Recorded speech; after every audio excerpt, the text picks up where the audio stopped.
আপনি নবদ্বীপে বলেছেন অভিষেক বন্দ্যোপাধ্যায়কে অ্যারেস্ট করিয়ে ছাড়বো। অভিষেক বন্দ্যোপাধ্যায়কে অ্যারেস্ট করা পয়লা ভাইপোর কথা বলেছি। পয়লা ভাইপো যদি উনি হন তাহলে উনি হবে।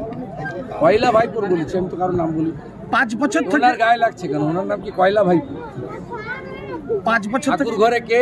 আমি কলা খাইনি, তাই তো। দাদা, আজকে প্রেস মিটে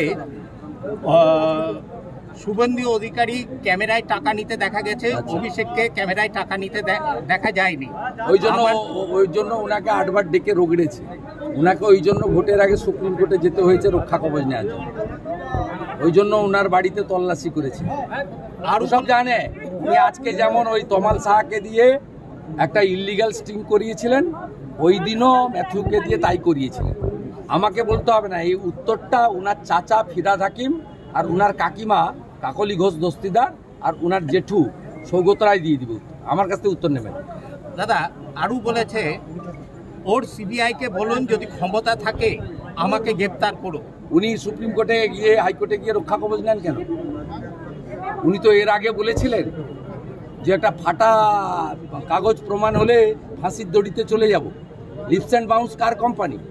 লিপস অ্যান্ড বাউন্সের যে সিও কালীঘাটের তথাকথিত কাকু, তিনি জেলে কেন? তার এগেনস্টে চার্জশিট হয়েছে কেন?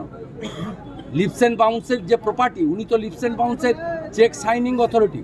উনার বাবা পিতৃদেব অমিত ব্যানার্জি, মাতৃদেবী লতা ব্যানার্জি, উনার স্ত্রী রুচিরা ব্যানার্জি, তারা লিপস অ্যান্ড বাউন্সের ডাইরেক্টর।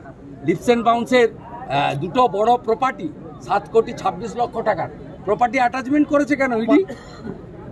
বড় বড় কথা কাঁচের ঘরে বসে ঢিল মারতে না বলবেন। আর উনি এইসব বাজার গরম করা কথা বলেন, আর আপনার মিডিয়ার লোকেরা অ্যাডভার্টাইজের লোভে ওনাকে দেখান ভয়ে।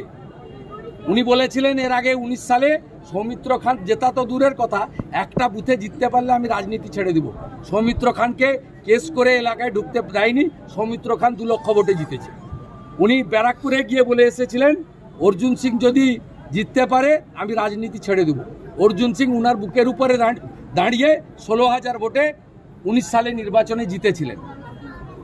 উনার এসব বাজার গরম করা কথা নেই। উনি 11-র পরে আসা মাল, আর আমরা 11-র আগে সিপিএমের সঙ্গে লড়াই করা লোক।